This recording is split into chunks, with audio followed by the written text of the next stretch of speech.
KNXX, Donaldsonville, and WDGL HD2 Baton Rouge. This hour brought to you by Spencer Callahan Injury Lawyers, LA 21-12681, offices in Baton Rouge. Now,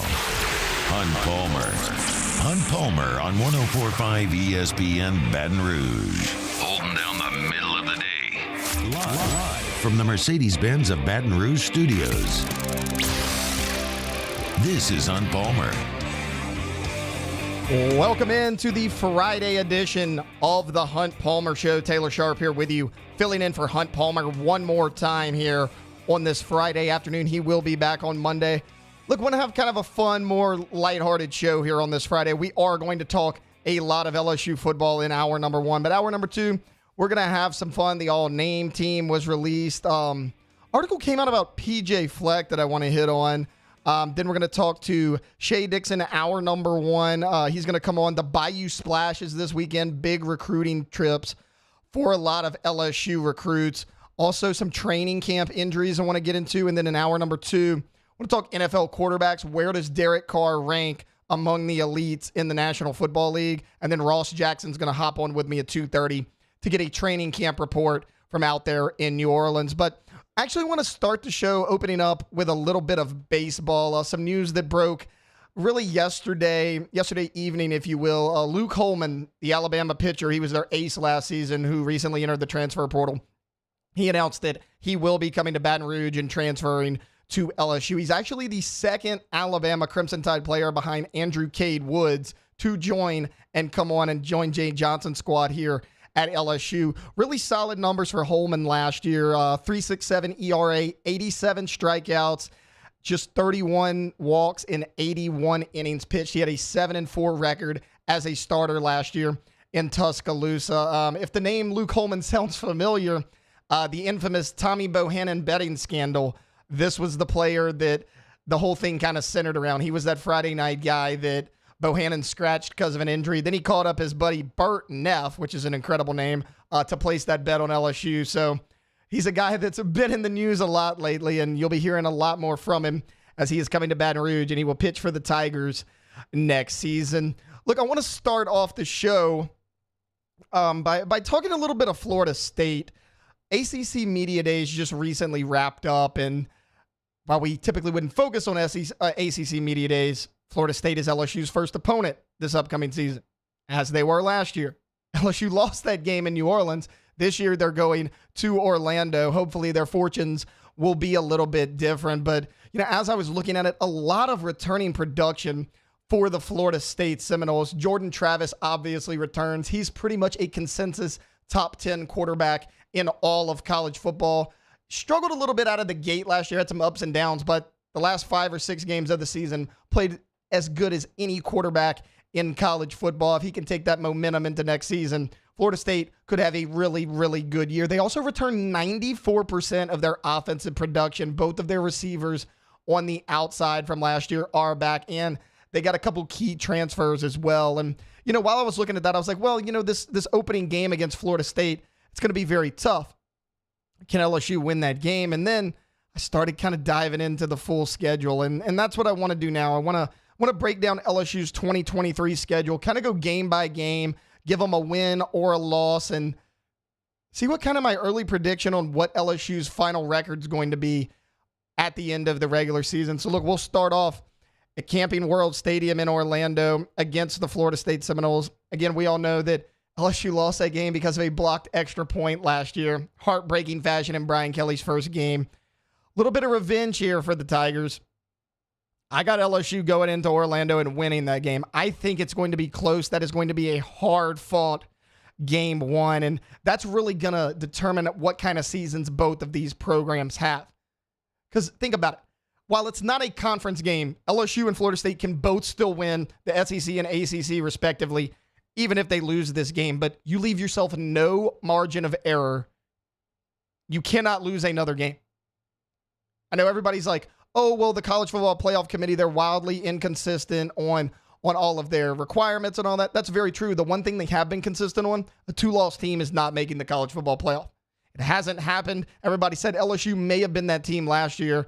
Ultimately, LSU dropped another game to A&M, but that's the one thing we do know. They are not going to let a 2-loss team in. So the loser of this game has to run the table the rest of the season. So this is such a big game, but I do have the Tigers going into Orlando and winning that football game. Something low, maybe a 34-31, 34-28 type of game in favor of our LSU Tigers. Then they come home. This is the September 9th game, the home opener. This is Grambling State. Not a whole lot to break down about this game. Grambling did not really have a good season last year in the SWAC. They're projected to do about the same. The Southern Jaguars, they actually earlier this week were picked to win the SWAC conference, a team that LSU just faced. But as far as Grambling goes, I mean, that's a rent-a-win game for the Tigers. They're going to win that game. Then they go to Mississippi State. If you remember last year, just like this year, this was their first SEC game. Now, LSU hosted them last year, but really a struggle for them. I mean, the Tigers fell down in that game 13-0 early. It looked like all was lost, and your season was basically over before it even started. LSU was able to rally. Jaden Daniels made some plays with his legs. Josh Williams picked up some key third downs like we really saw all year long. LSU was able to squeak out a victory. I don't think they're going to have to worry about this. I think the Tigers roll in this game. That Mississippi State program kind of in a bad place right now. And again, to no fault of anybody. The unfortunate passing of Mike Leach, who really everyone in the SEC just absolutely adored. They promote Zach Arnett, who I think is a great defensive coordinator. He has not been a head coach yet.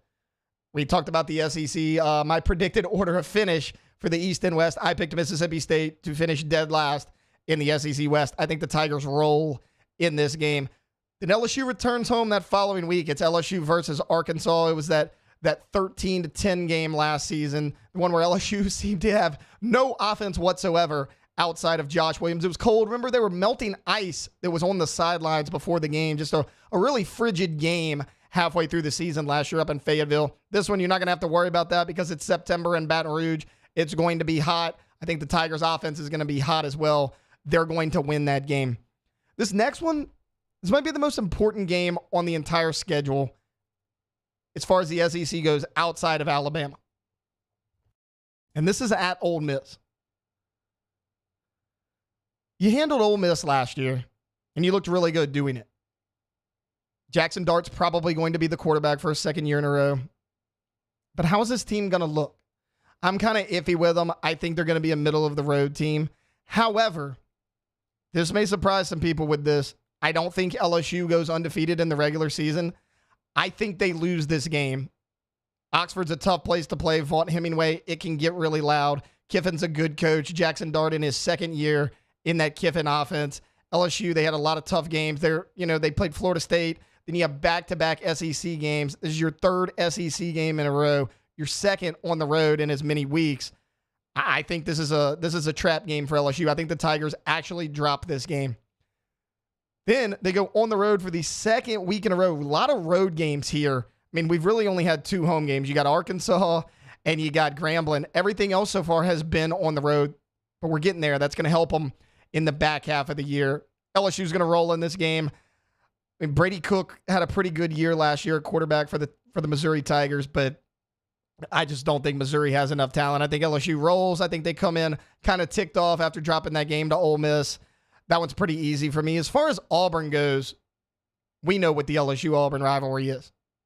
We know how intense it gets. There's always something wacky that seems to happen in these games that no one really expects. You got Hugh Freeze coming in. He just gained a 5-star commitment that he flipped from Georgia into Marcus Riddick. What's he going to do in year one? I think they're really going to struggle to put up points offensively because I don't think he has the quarterback that he wants in place out there at the Plains. I think LSU handles this game. I think they win it pretty easily. One of those maybe 10, 13-point victories for our Tigers. Then they return home against Army. Again, not a lot to say about this. This is one of those out-of-conference games. LSU is going to take care of Army. I don't think they struggle here very much. Then we have the bye week. And then, first Saturday in November, everyone in the SEC knows what happens the first Saturday in November. It's LSU and it's Alabama. This one on the road in Tuscaloosa at Bryant-Denny Stadium. Now, I know a lot of you are probably thinking, okay, Alabama, that's probably the closest team talent-wise right now to LSU in the SEC West, at least on paper going into the season. LSU takes them down last year. Can you beat Nick Saban 2 years in a row?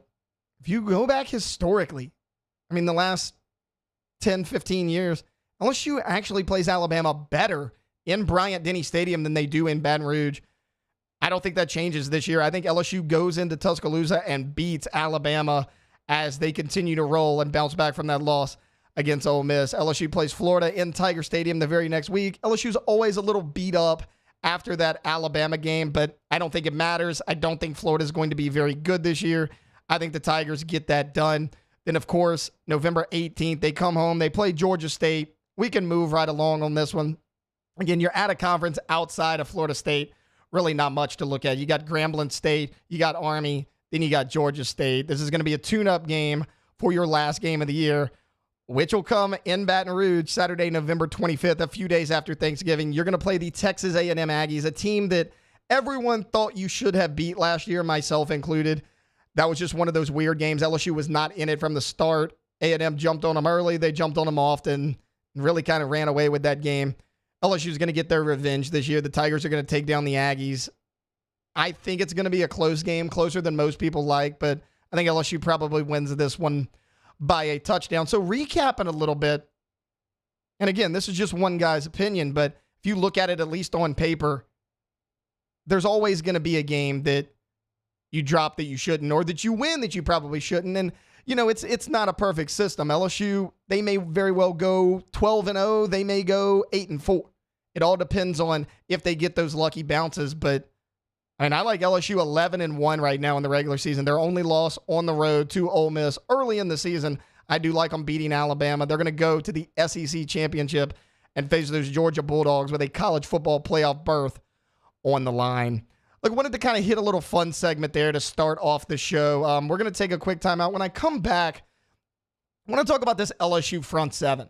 I don't think it's gotten enough attention. I mean, sure, Mekhi Wingo, Mason Smith, Harold Perkins, they've gotten that attention. But when you look at it, this front seven could be one of the best, not just in college football, but in school history. We'll talk about that when we get back here on the Hunt Palmer Show, 104.5 ESPN Baton Rouge. You're listening to Hunt Palmer. In times of need, get a full list of phone numbers, websites, and other important emergency information on the Demco Stormwatch page at 1045ESPN.com.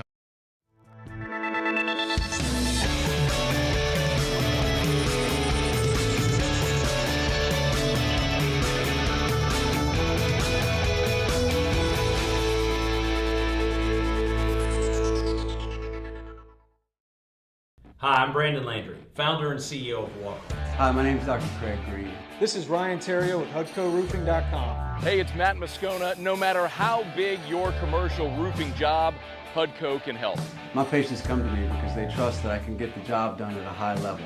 Ryan Terrio and Richard Tilley have the same level of trust when it comes to roofing. If you have a roofing issue, call HUDCO Roofing. Give us a call, 364-1007, and we'll come to your house and give you a free inspection. All right, let's say ah.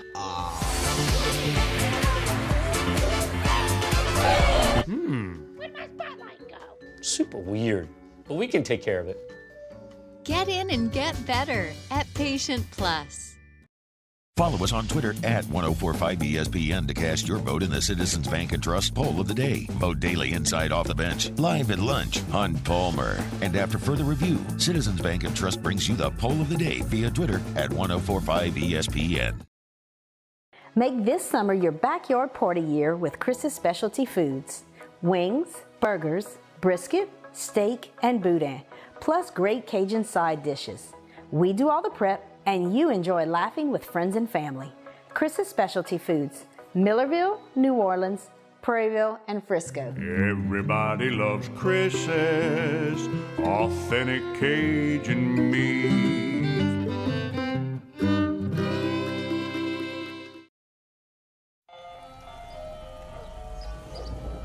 Hey there, little buddy. What's the matter? What's the matter? My windows, siding, and my door. That's what's the matter. Relief Windows can fix all that. I got you. Pop, pop. What's up? Oh my gosh, look! Curb appeal. That's a good-looking neighborhood. ReliefWindows.com.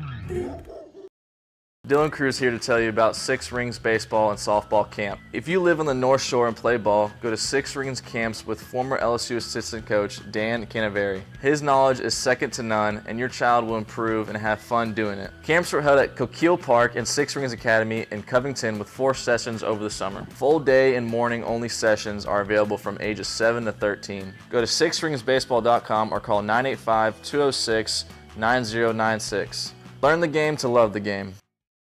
Gulf Coast Office Products is a nationally recognized Savin office equipment dealer based right here in Louisiana. Over 100 employees strong, Gulf Coast has the boots on the ground to support all vertical markets from education, engineering, legal, and finance. With the latest in office technology from desktop to production segment units, Gulf Coast and Savin have the perfect fit for you. Call 225-756-2644. That's 756-2644 for Gulf Coast Office Products. I've been doing business with Luba for 25 years. They're dependable, trustworthy. It's just the attention to detail with our clients. Our folks have years and years of experience. They're highly trained professionals, but many companies have that asset. What I'd like to think makes Luba a bit different is that we use those talents in a way that truly is dedicated to serving the needs of the folks who depend on us.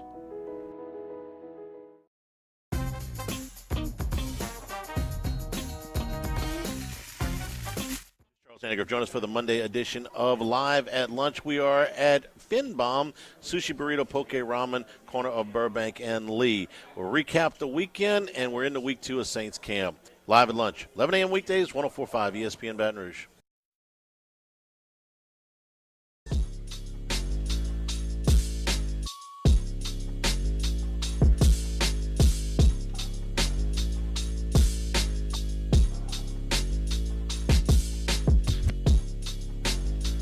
This is Hunt Palmer on 104.5 ESPN Baton Rouge.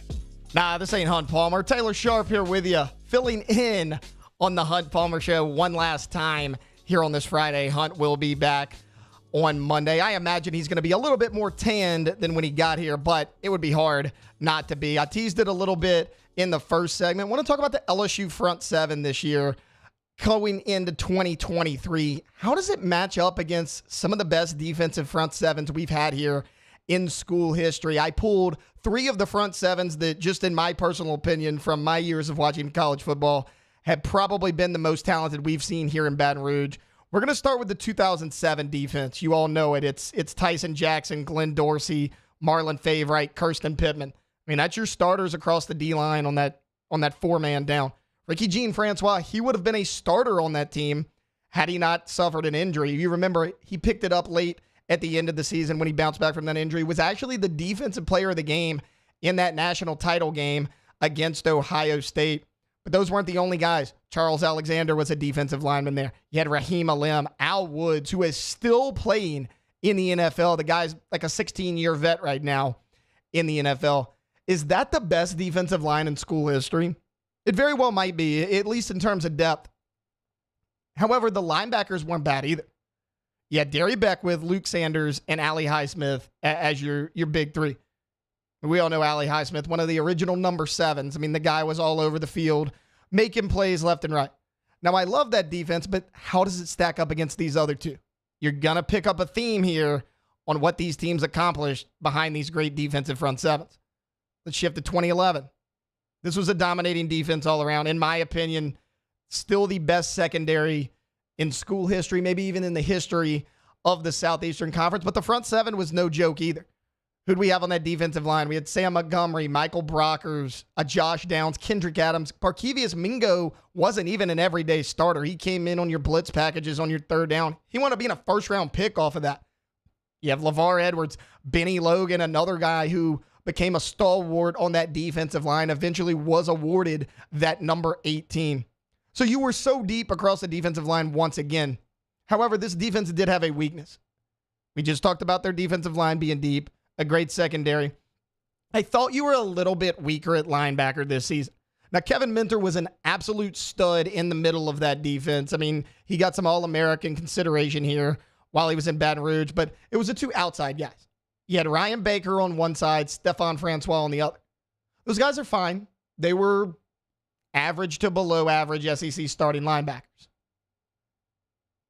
But they weren't elite. Speaking of elite defenses, let's move on to our next one.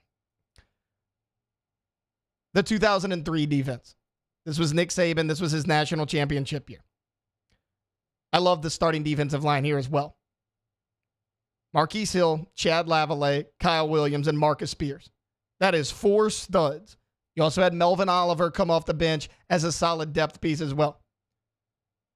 Thing that stood out to me on this defense that maybe the 07 and the 2011 team didn't have is that you had studs at linebacker as well. Lionel Turner in the middle of that defense, fellow Walker High School alum, I might add. Also, Eric Alexander and Cameron Vaughn on the outside. Great overall defense. We know what that secondary did. You had a LaRon Landry. Jack Hunt was on that defense. Randall Gay, Travis Daniels, Corey Webster, who in my opinion is one of the most underrated cornerbacks that LSU's ever had. So I throw out all those great players on all those great defenses to tell you this. This year's defense has the potential to be just as good on the front seven. Look how deep you are on the defensive line. We know Mekhi Wingo and Mason Smith, first-team All-SEC selections, along with Harold Perkins, who we'll get to in a minute. Savion Jones, that's probably your third starter as far as the hand in the dirt. If you can get that edge jack linebacker spot figured out on the other side of the field, I've talked about it a couple of times this week. I think you'll be okay there. I think a guy like an Ovia Gofu is going to step up and at least give you some sort of stability there. What makes me even more confident about this defense, though, your defensive line is great. Because we just talked about the starters. You got a Paris Shand. You got a Jalen Lee coming in. Jordan Jefferson comes in, along with those young guys. Mentioned Savion Jones. It could very well be a Quincy Wiggins as well. But what makes me confident about this defense is the second level. You should be very good at linebacker as well. Everyone in America knows how good of a dang football player Harold Perkins is. He's a first-team All-SEC selection as well. He's an All-American selection. He'll be joined in the middle, though, by Omar Speights, who's probably your most underrated transfer that you got in. He was a really good multi-year starter at Oregon State, really the anchor of that defense for about 2 seasons. The numbers speak for themselves, always around the ball, just had a ton of tackles, was the leader of that Beaver defense. But look at the talent behind him. It's unproven, but the talent's there as well. You're also deep at that position. You have a West Weeks. We saw him make some plays last year. Greg Penn is still on this team, which is weird to say because he was a starter coming into last year. He was like the one guy that you really thought you were going to count on last year at that linebacker spot. There was a lot of hype coming in to that 2022 season. Now, he didn't live up to that hype, but he could still be a very, very solid depth piece on this team. You also bring in a freshman like a Christian Braithwaite, a little undersized right now to be a starter in the SEC, but he's still very, very talented. He'll get some playing time. I mentioned those out-of-conference games outside of Florida State. Don't think Christian Braithwaite's not going to be in there trying to make some plays. I mentioned you'd pick up a common theme. What do all of these defenses that I listed have in common? They all played for championships. Obviously, you win the Natty under Les Miles in 2007. The 2011 team played for a championship, and if it wasn't for Iowa State upsetting Oklahoma State, you would have had another. You would have won that championship. And then in 2003, that was that dominating defense with Nick Saban, which really put this LSU program on the map. That was the breakthrough year. That national championship win against Oklahoma helped the entire future of your program, put it in an entirely new direction. Now, I'm not calling it right now to say that LSU is going to win the national championship because I don't think they are. But it's not going to be because this front seven is not up to task. They're every bit as good. In my opinion, they might be deeper. I mean, you go back, I mentioned a Ryan Baker and a Stephon Francois. I'll take Perkins and Omar Speights over those guys. Now, 2003, you had a lot of playmakers at linebacker. Lionel Turner, Eric Alexander, Cameron Vaughn. And you had a good front four. But what'd you have behind that front four on the defensive line? All the transfers that Brian Kelly brought in on that defensive line is really going to make a difference. We talked about it yesterday. A guy like a Mekhi Wingo had to play almost every single defensive snap every single game for the Tigers this year, because once Mason Smith went down, you still had Roy and Wingo, but you had nothing behind those guys. Jacoby and Guillory struggled to stay healthy last year. If you can get those guys back fully healthy, and then all of your transfers give you some depth as well, also the freshmen you brought in, this defense could be very, very good.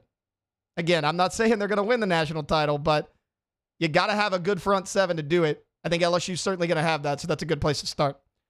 All right, look, we're going to take a quick timeout. We're still going to stay with LSU football, but we're going to focus on recruiting. We got the Bayou Splash coming up this weekend in Baton Rouge. We're going to be joined by Shea Dixon of 0-3 Sports. He's going to tell us a little bit about that and some of the prospects you should keep an eye on. That's coming up next here on the Hunt Palmer Show. 104.5 ESPN Baton Rouge. Hunt Palmer on 104.5 ESPN Baton Rouge. So proud to welcome on a new partner here to the Hunt Palmer Show. It's Ochsner Health and MD Anderson Cancer Center. They partnered to create the Ochsner MD Anderson Cancer Center in southeastern Louisiana. We know that everyone is affected by cancer one way or another. You know someone, a loved one, a friend who has dealt with cancer. The collaboration between these two is going to give patients in our region access to cancer treatments that are among the most advanced in the country. Patients in our state are going to receive care based on the exact same protocols and practice standards that are provided at MD Anderson. They've got customized treatment plans. They've got an experienced team that's going to treat both common and rare cancers with the quality outcomes that we're all looking for when we're battling cancer, providing expert care in 7 locations across New Orleans, St. Tammany, and in Baton Rouge. If you want to learn more, you can visit Ochsner.org/end-cancer. That's Ochsner.org/end-cancer. It's Ochsner MD Anderson Cancer Center. Our listeners fire off their opinions on the jimsfirearms.net hotline at 499-1045. Keep listening for your next chance to shoot us your thoughts with the jimsfirearms.net hotline on 104.5 ESPN Baton Rouge. This summer, retirement is a state of mind. Whether it's a mid-morning activity or an early bird special, grab a Coors Light and chill like you're retired. Bayou Ford has $8,000 off MSRP, plus 1.9% financing on new 23 Ford F-150 XLT trucks, along with Bayou Ford's 1 million mile warranty. The crew at Bayou Ford is going to do right by you. Bayou Ford has $8,000 off MSRP, plus 1.9% financing on new 23 Ford F-150 XLT trucks, along with Bayou Ford's 1 million mile warranty. The crew at Bayou Ford is going to do right by you. The importance of doing this fortified program and offering it to people down here is, number one, the only real chance you're going to get to do this is when you put on a new roof or build new. And through companies like HUDCO, who's kind of leading the way in this thing, it's going to offer the customers a huge advantage in the insurance market and the price of their insurance. You know, we're not looking to make a fortune off fortifying. We're trying to give you a better product than our competitor at the moment. I'm trying to do something that he can. I'm trying to give you something better. So a lot of these insurance jobs, you're getting a re-roof, you're only paying your deductible. Let's sit down and talk about the fortified and let's see what it does to your insurance premium. You're getting a steal.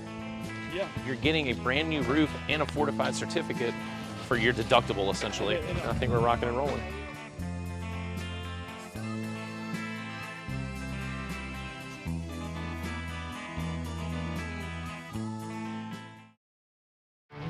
There it is, the extra mile, on the border of expected and extraordinary, for those willing to go further, like vans customized for work or play, with safety and tech to keep you connected, supported by a 5-star sales, service, and finance team, and backed by the 1-star you know.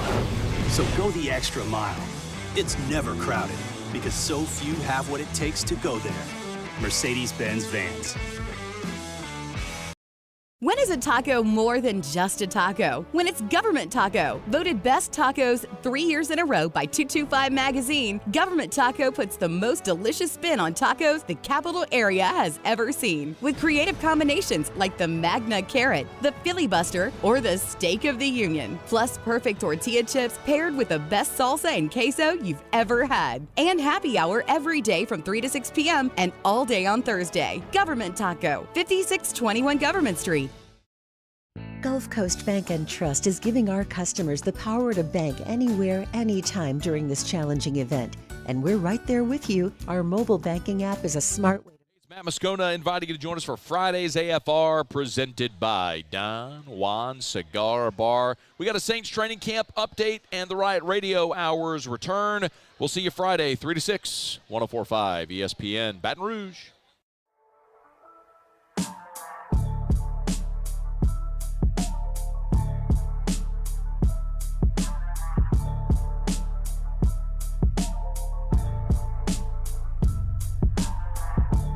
You're listening to Hunt Palmer on 104.5 ESPN Baton Rouge. Welcome back into the Friday edition of the Hunt Palmer Show. Taylor Sharp filling in for Mr. Hunt Palmer one last time. Teased it going into the break. We're going to talk a little bit of recruiting here. LSU, a big recruiting weekend coming up this weekend. And who better to talk to than Shea Dixon of On3 Sports. Shea, how are you today?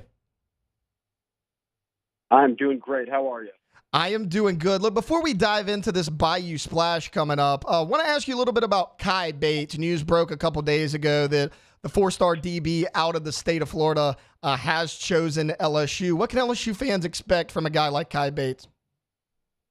Yeah, this is that outside boundary corner that you really want to have and kind of start to rebuild that cornerback room with. They've gone so heavy in Brian Kelly's first 2 years on transfers at corner because they had to. The numbers were so low there. And we've seen it. We saw it a year ago. They started pretty much all transfers. That's the expectation again this fall, is that it'll be heavy on transfers at corner. But Robert Steeples, the cornerbacks coach, is doing a really good job this cycle of starting to stack up talent. And they've got a couple of in-state guys in Juwan Johnson and Wallace Foster. They had popped Andre Evans, the top 100 player, back in June at corner. And now the news from Kai Bates, who is also a top 100 prospect coming out of Florida, and somebody who is already 6'1", probably a little closer to 6'2", but good size, long, and has really good ball skills. I think you'll see him with a lot of takeaways at the college level because he's a kid who converted from receiver to cornerback when he started getting college offers. So he's got that background to where he knows how to track a ball, everything that comes with it. And he's relatively fresh to corner, so you feel like the upside is really there. I would say that when the dust settles, this will be one of the 5 to 10 most important pieces they got in the class just because he can be a multi-year starter for you. Yeah, Shea, speaking of recruiting, we got this big weekend coming up here in Baton Rouge. Some really big-time recruits set to attend, none bigger maybe than Colin Simmons. Where did the Tigers kind of stand with him? Yeah, I mean, this is as big as it gets. He's a 5-star edge rusher, number 1 overall edge rusher in the country right now. And Texas A&M, all these teams were battling to get him in this weekend because everybody's got a recruiting event going on. And it's LSU that ends up getting him. He went to New York for a field trip in the middle of the week and then flew from New York down to New Orleans and made the drive over to Baton Rouge today. So massive, massive news. You think about kind of what they did a year ago at the edge position by signing a number of guys, but a 5-star in Deshaun Womack. If you can go back to back classes with signing a 5-star, not only just a 5-star, but a 5-star edge rusher, one of the premium positions in the SEC that can really change a game, that's big time. So Simmons is a guy we'll talk about all the way to signing day, I'm sure, just because every team wants him. But boy, is it not good news for LSU to be able to get not just him, but his entire family in for this weekend's visit. What are some other big names that are going to be in town this weekend? Yeah, I mean, he's got some teammates there with him, including Caden Durham, a 4-star running back who's really been LSU's only running back target this cycle. Frank Wilson's gone all in on him, and he's one of the fastest football players running track in the country this cycle. He's got an LSU offer for track as well, so he'd be a dual sport guy playing running back. We haven't seen that a ton, but he's just that kind of prospect and a top 100 level guy. And Duncanville's really one of the most talented teams in the country in terms of high school football programs right now, fully expected to repeat in Texas as state champ. So those are some big names. Obviously in Louisiana, you'll have guys like Dominic McKinley there, who's the number 1 player in the state. But the big surprise visitor, and it's a very impressive visitor list from top to bottom, but the one they had kept quiet that news broke today on was the arrival of Bryce Underwood, who 5-star quarterback out of Michigan, the number one overall prospect consensus for next year. So across the board, people consider him to be not only the best quarterback, but the best overall player in the class.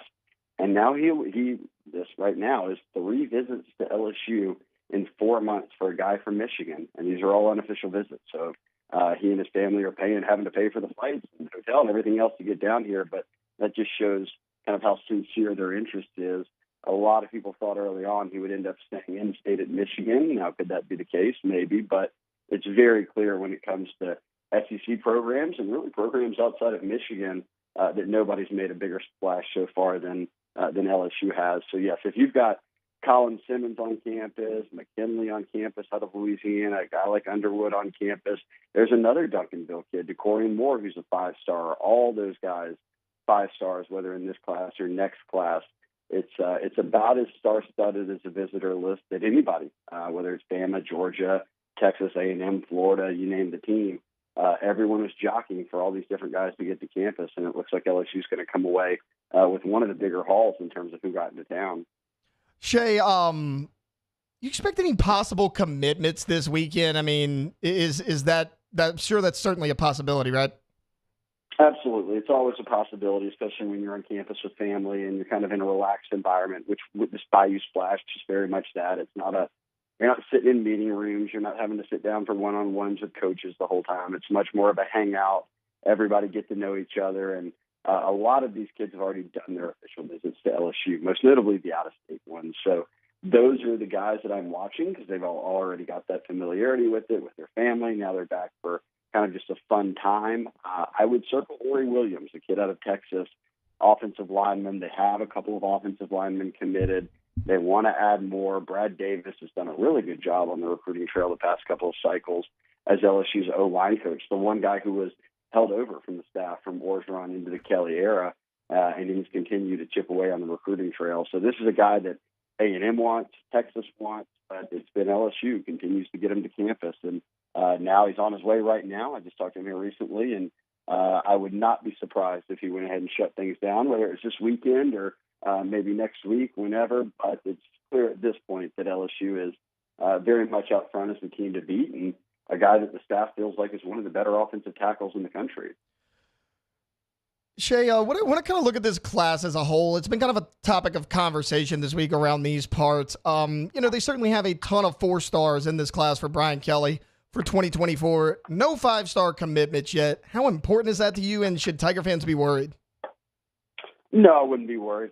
Just like I wouldn't be worried a few weeks ago when it seemed like, okay, where's recruiting going? And then they suddenly pop Tylen Singleton and Kai Bates, and now they get Colin Simmons and Underwood and Durham and all these guys, McKinley onto campus. Things are always in motion, and LSU will, if they play things right, will always have a very good recruiting class. And you want to address needs first, but I fully expect it to be a top 10 class, and I would be surprised if they don't sign a 5-star this cycle, given, A, the rankings aren't final. We can see a lot of shuffling and guys move up or down, but guys in 5-star range like a Colin Simmons, like a Dominic McKinley here in Louisiana, like Wardell Mack over in New Orleans, those guys could all be there for you to have a very realistic shot at getting. So I think they're going to come away with at least one 5-star in this class, if not more. Speaking of 5 stars, a little bit of a tricky question here, but an article came out a few weeks ago and it was showing like the percentages of like hits and misses for 4, 5, 3 stars all over for all the big name programs. LSU was one of the lowest in terms of like how well their 5 stars have performed, but they were off the charts with those 2 and 3 star guys. Why do you think that is? I think there's some variables there, and when you look at 5 stars who went on to the NFL draft, like Lael Collins would have been a first-round pick, ends up not getting drafted because of some draft day, kind of drama surrounding his process, and ends up going to the Cowboys, and now has been a starter in the NFL for a long time. And then they've had other guys come through. Eric Gilbert lasted 6 months on campus before he left. Keyshawn Butte ran into some serious injuries. So they've had 5 stars that have panned out. They've had 5 stars that haven't. I think that the 3-star angle plays on Louisiana. Louisiana per capita is one of the most talent-rich high school football states in the country that turn out NFL prospects at a rate up there at number 1 or number 2 when you're looking at guys getting drafted, and then kind of that population percentage of high school prospects that go and play college, Louisiana's right there at the top. So, and they're doing that this cycle. I mean, you look at their 20 commitments, 14 of them are Louisiana natives. They could get up into the 18, 19 number, and they're banking on that reality that, hey, there's talent here in Louisiana that we can develop. And then if you hit on those 5 stars, you just try to keep them on campus and develop them. And I think the more we have, because we do now than 10 years ago, light years more data to go into what is a 5-star, what's a 4-star, what are the hit rates, what is, all of these different metrics the NFL looks for guys who ultimately do pan out, and finding that at the high school level. So I believe last year was the highest percentage ever of 5-stars getting drafted in the first round. I think that number is going to keep going up. I think as we just, 10 years ago, people were trading DVDs. I mean, now you've got Huddle and everybody has access to every game, and whether that's coaches or rankings evaluators. So I think as time goes on, you'll see the recruiting industry get better and better about pegging, hey, look, here's future first-rounders coming out of high school. You mentioned LSU could land some 5-stars, and obviously the Bayou Splash this weekend, their big event. But are there any possible uncommitted guys right now that you're looking at that you think have a good chance of landing with LSU?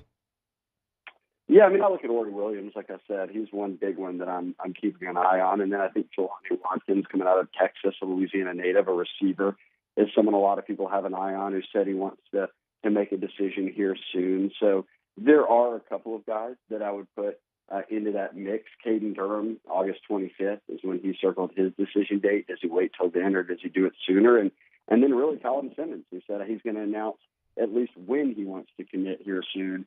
If he does it like his teammate before the season, what does it mean for LSU and potentially getting a commitment from him? So I think whether it's this weekend or the next few weeks, it's going to be a very busy time for LSU recruiting. As far as those uncommitted guys go that are considering LSU, what do you know about Terry Bussey, the 5-star athlete out of the state of Texas? Yeah, he's going to be a tough pull. Texas and Texas A&M are all over him at this stage. And he took an unofficial visit to LSU in June.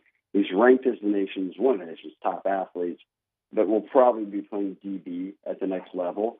But that June visit to LSU is one where I think it really stood out to both he and his family. So I won't be surprised if they get an official visit from him, meaning he'll be back for a game this fall or maybe close to the signing day. But at the same time, at least so far, A&M and Texas have been considered those teams to beat. Shea, like you said, you do expect LSU to possibly land some of those 5-star guys. Where do you think this class could finish as far as the 2024 recruiting rankings? I look at it as one of those things where it's depending on how they close in Louisiana, yes, where a lot of these guys, even commitments currently who are committed, where they rank now versus where they're ranking at the end. The whole idea of senior evaluations and all that, they shuffle rankings a good bit. So that will change things. And do you get a Colin Simmons? Do you get a Caden Durham? Do you get some of these nationally ranked top 100, top 50 potential 5-stars in the class? That really jumps you up. So I've maintained from the start, I think it's a top 10 class. I still feel very good about that. But if they can go on a big run, they've got a real shot to get back into that top 5 range, which is impressive. Again, if you address needs, and you recruit Louisiana well, you should have a top 10 class every year. I think they're on pace for that.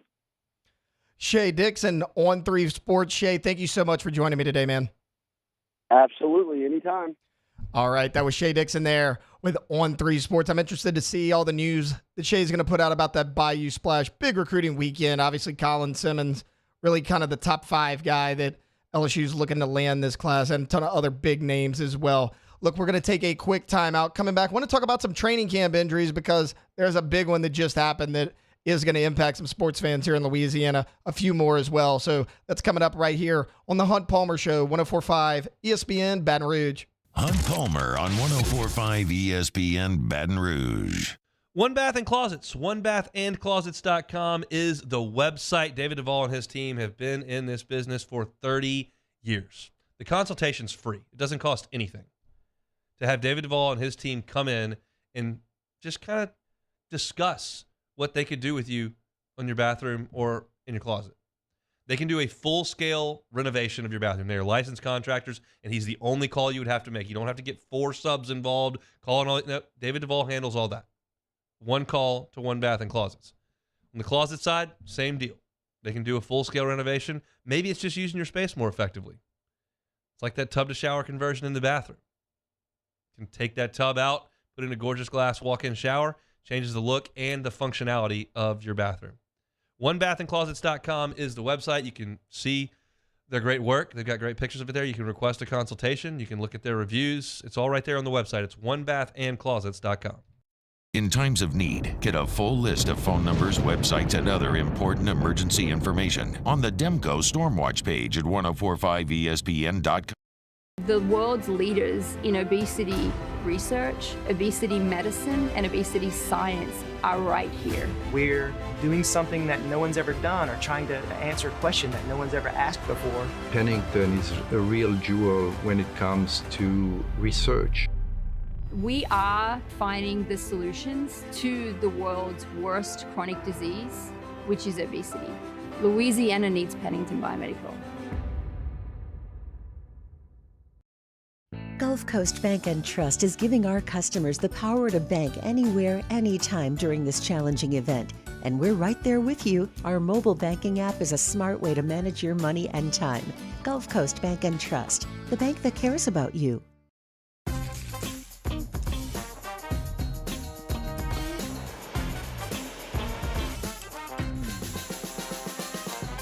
The best kept secret in town is out. Discover Tallulah at the Renaissance Hotel on Bluebonnet. There it is, the extra mile, on the border of expected and extraordinary, for those willing to go further, like vans customized for work or play, with safety and tech to keep you connected. Supported by a 5-star sales, service, and finance team, and backed by the 1-star you know. So go the extra mile. It's never crowded, because so few have what it takes to go there. Mercedes-Benz Vans. Gulf Coast Office Products is a nationally recognized Savin office equipment dealer based right here in Louisiana. Over 100 employees strong, Gulf Coast has the boots on the ground to support all vertical markets, from education, engineering, legal, and finance. With the latest in office technology, from desktop to production segment units, Gulf Coast and Savin have the perfect fit for you. Call 225-756-2644. That's 756-2644 for Gulf Coast Office Products. When is a taco more than just a taco? When it's Government Taco. Voted best tacos 3 years in a row by 225 Magazine, Government Taco puts the most delicious spin on tacos the capital area has ever seen. With creative combinations like the Magna Carrot, the Filibuster, or the Steak of the Union. Plus perfect tortilla chips paired with the best salsa and queso you've ever had. And happy hour every day from 3 to 6 p.m. and all day on Thursday. Government Taco, 5621 Government Street. Hey there, little buddy. What's the matter? What's the matter? My windows, siding, and my door. That's what's the matter. Relief Windows can fix all of that. I got you. Pop, pop. What's up? Oh my gosh, look! Curb appeal. That's a good Join us for the Monday edition of Live at Lunch. We are at Finbom, Sushi Burrito, Poke Ramen, corner of Burbank and Lee. We'll recap the weekend, and we're into week 2 of Saints Camp. Live at Lunch, 11 a.m. weekdays, 104.5 ESPN Baton Rouge.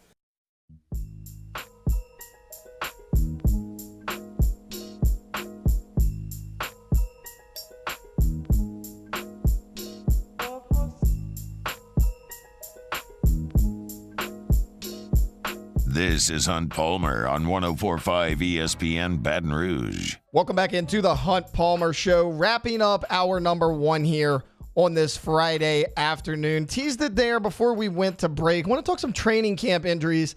Unfortunate news coming out of New Orleans Saints training camp. We know that on Monday they signed both Jimmy Graham and Trey Turner. Well, it appears that Trey Turner suffered an injury in training camp. He is done for the season with a torn quad. Just a really tough break for New Orleans. That's a guy that you brought in. You got at a decent price, a little 1-year deal. he, at nothing else, was going to provide some depth there on the offensive line, but was a guy that very much could compete for a starting spot on that offensive line. Seems like something like this happens to the Saints all the time. I mean, remember, there was a lot of hype around the Saints signing Dez Bryant. He played for the Cowboys forever, took a year off, but then really appeared to be in good shape, was only 31 years old at the time, came in, showed a lot of promise at that tryout. He signed him instantly. His first full practice after signing a contract with the Saints, he tears his Achilles. He's done, never plays a down for the New Orleans Saints. Just more unfortunate injury news for the New Orleans Saints, and you got to feel for Trey Turner as well. It wasn't the only camp injury, though. Yesterday evening, a lot of folks here in Baton Rouge that still follow our former LSU Tigers in the NFL saw the news that Cincinnati Bengals quarterback Joe Burrow went down with a non-contact lower right leg injury. You obviously fear the worst when you see those non-contact injuries because obviously it wasn't from a hit. That means it's a ligament, it's a joint, it's some kind of muscle. Something is wrong. He seems like he avoided any serious injury. They're reporting it now as a strained calf. Looks like he's going to take about 1 or 2 weeks off here during that training camp. He'll be done for training camp, but by the start of the regular season, he should be pretty much good to go. The other major one from yesterday was Jalen Ramsey coming from the Miami Dolphins. I gave Mario some grief this morning because I blamed him for Jalen Ramsey's injury. Yesterday after OTB, me and Mario were chatting it up a little bit, and he was so high on the Miami Dolphins DBs. He's like, you got Xavier Howard on one side, Jalen Ramsey on the other. If they could stay healthy, this defense could be really good. And then boom, a few hours after those words left my guy's mouth, Jalen Ramsey goes down with an injury. Now, it's not going to be season-ending. He will have surgery on his knee, though, a torn meniscus. He'll be available the later part of the year, the back half of the year is what they're reporting. None of his major ligaments like LCL, ACL, all that, none of those were damaged. It was just that meniscus. So could have been a lot worse there for Jalen Ramsey. So Burrow, he'll be good to go. He'll have the start of the regular season. Ramsey will be out a little bit, but he avoided, something catastrophic that could keep him out the whole year. Unfortunately for the New Orleans Saints, it does not appear to be the case for Trey Turner. Looks like he has a torn quad. He will miss the entirety of that 2023 season. I don't know what it is about New Orleans because it's not just the Saints. It's the Pelicans as well. And do want to kind of mention a quick Pelicans topic in terms of bringing in players and having injuries because it seems like it runs rampant in New Orleans with the Saints and the Pelicans. The New Orleans Pelicans, there's rumors they are interested in veteran forward Rudy Gay. Now, they're not going to be the only ones interested in Gay. 17-year former first-round draft pick. He played with the Utah Jazz last season, was actually traded twice in the offseason, never appeared in those games. But the thing I like about this, we were just talking about injuries. Rudy Gay's a guy that so far in his career has really been able to stay healthy. He appeared in 56 games last year for the Utah Jazz, nearly 15 minutes a contest off the bench. Over the past 6 seasons, Gay has averaged 62 games per year. Now, that may not seem great, but for a veteran bench player with 17 years of experience under his belt, you could do a lot worse. At this point, I don't care what his shooting percentage is. I don't care how many points per game he's going to put up, even though both of those are good. 34.6% three-point shooter through his entire career. He averaged about 8.5 points a game last year for the Utah Jazz. But at this point, if you can stay healthy and you can get on the court or the football field, either one here for the city of New Orleans, I welcome you. I will bring you in. I mean, we got to stop having these injuries. Michael Thomas is healthy for the first time as far as reports go for like 3 years. What is Zion Williamson going to do? Is he even hurt? Does he just not feel like Zion, as he so appropriately says? But at this point, you're just looking for some sort of consistency. A dependable guy that you know is going to be there, who's proven that he can play. And that's what you get in Rudy Gay. I like it. You could probably get him for fairly cheap. He's a guy you need to bring in. You just lost a Garrett Temple, who really was that veteran presence in your locker room. Been in the league multiple years, played with a lot of different teams, 2 different stints with the New Orleans Pelicans, but you lose him. Rudy Gay, a good guy to replace him with. Guy that could come in, give you solid minutes, always going to be a solid defender, not going to light up the scoreboard, but doesn't need to. Will do all the dirty work. Again, I just mentioned a solid defender. He's also going to go up, pull down those rebounds if you needed to. And he could score a little bit as well. Still a good three-point shooter. Still could shoot it a little bit from the foul line. But we'll see what happens there. Hopefully the Pelicans, they have better injury luck going forward than the New Orleans Pelicans. Look, that's just about going to wrap up hour number one. Before we do take a timeout, I want to remind you that you could see Dave Chappelle live at the Smoothie King Center in New Orleans. This is Friday, September 15th. Tickets are on sale now at Ticketmaster.com. However, we here at 104.5 ESPN, well, we're giving you a chance to see Dave absolutely free of charge. All you have to do is go to 1045ESPN.com to register for your chance to win a pair of tickets to that show out there in New Orleans in the middle of February.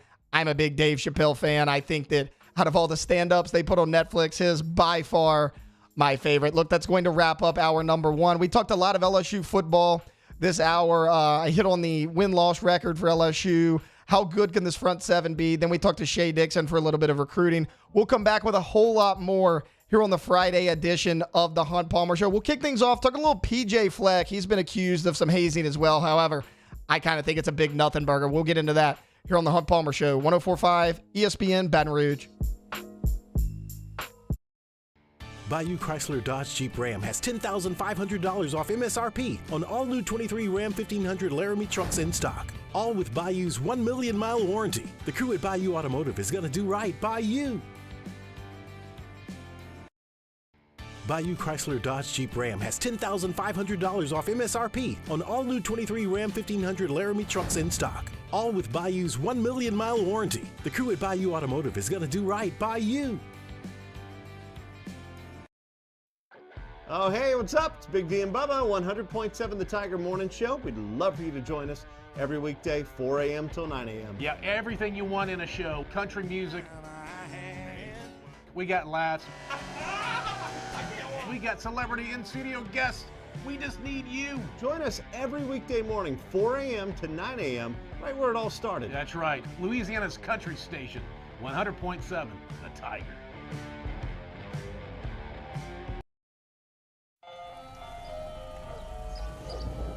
Hey there, little buddy. What's the matter? What's the matter? My windows, siding, and my door. That's what's the matter. Relief Windows can fix all of that. I got you. Pop, pop. What's up? Oh my gosh, look! Curb appeal. That's a good-looking neighborhood. ReliefWindows.com. Gulf Coast Office Products is a nationally recognized Savin office equipment dealer based right here in Louisiana. Over 100 employees strong, Gulf Coast has the boots on the ground to support all vertical markets, from education, engineering, legal, and finance. With the latest in office technology, from desktop to production segment units, Gulf Coast and Savin have the perfect fit for you. Call 225-756-2644. That's 756-2644 for Gulf Coast Office Products. There it is, the extra mile, on the border of expected and extraordinary, for those willing to go further, like vans customized for work or play, with safety and tech to keep you connected, supported by a 5-star sales, service, and finance team, and backed by the 1-star you know. So go the extra mile. It's never crowded, because so few have what it takes to go there. Mercedes-Benz Vans. When is a taco more than just a taco? When it's Government Taco. Voted best tacos 3 years in a row by 225 Magazine, Government Taco puts the most delicious spin on tacos the capital area has ever seen. With creative combinations like the Magna Carrot, the Filibuster, or the Steak of the Union. Plus perfect tortilla chips paired with the best salsa and queso you've ever had. And happy hour every day from 3 to 6 p.m. and all day on Thursday. Government Taco, 5621 Government Street. Dylan Cruz here to tell you about Six Rings Baseball and Softball Camp. If you live on the North Shore and play ball, go to Six Rings Camps with former LSU assistant coach Dan Canaveri. His knowledge is second to none, and your child will improve and have fun doing it. Camps were held at Coquille Park and Six Rings Academy in Covington with 4 sessions over the summer. Full day and morning only sessions are available from ages 7 to 13. Go to sixringsbaseball.com or call 985-206-9096. Learn the game to love the game. I've been doing business with Luba for 25 years. They're dependable, trustworthy. It's just the attention to detail with our clients. Our folks have years and years of experience. They're highly trained professionals. But many companies have that asset. What I'd like to think makes Luba a bit different is that we use those talents in a way that truly is dedicated to serving the needs of the folks who depend on us.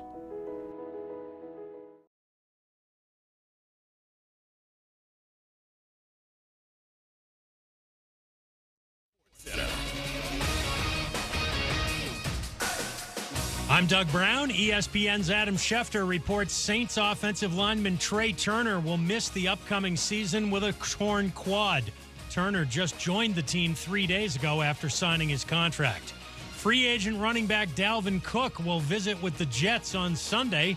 What are the chances he'll sign with New York? I think they're pretty high, man. I think we're in a position of a team that's building something special, and I want to be a part of something special, as a player. And I want to add to just whatever they got going on. So I think the possibility is high right now, of getting things done. Dalvin Cook on Good Morning Football on the NFL Network. ESPN's Heather Dinich reports the Big 12 would like to add one more school to bring the membership to 14 after Oklahoma and Texas leave for the SEC next year. Colorado is coming back to the Big 12 next year. Max Verstappen, who's won the last 7 F1 races, won the pole for Sunday's Belgian Grand Prix, but he'll take a 5-place grid penalty for using his 5th gearbox of the season. Think O'Reilly Auto Parts for all your car care needs. They're close, convenient, and have the parts you need fast, along with excellent customer service from professional parts people you can trust. Stop by your local O'Reilly Auto Parts today or visit O'ReillyAuto.com.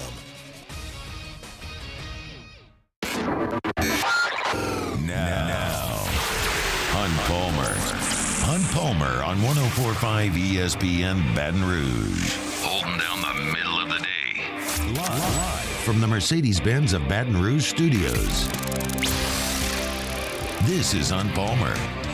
Welcome into hour number 2, the last hour of the week, as a matter of fact, of the Hunt Palmer Show. Taylor Sharp here with you, sitting in for a vacationing Hunt Palmer one last time here this week. I want to wrap up hour number 1, kind of recap what we talked about. Hit a lot of LSU football. I opened up the show kind of talking about what is their win-loss record going to be, what I kind of think the Tigers are going to do this year. Then we talked about their front 7 and how they got the chance to be really elite this season. Then we talked to Shea Dixon from On3 Sports. He talked about the Bayou Splash that is coming up this weekend, the big recruiting weekend for the LSU Tigers. Coming up in hour number 2, next segment, we're going to talk a little NFL quarterbacks, a lot of quarterback battles, and why some of them on the list should excite Saints fans quite a deal. May deal with the NFC South just a little bit, and where exactly does Derek Carr sit in terms of the NFL QB rankings? We'll get into that. And then at 2:30, Ross Jackson's going to join us, give us an update from Saints training camp. But where I want to start, if you're listening to OTB, T-Bob hit on this story a little bit, but I wanted to kind of take a deeper dive into it. So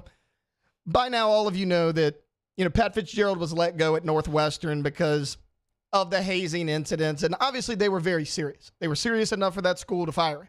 I mean, we don't know all the details, but the stuff that came out, it was concerning, it was troubling.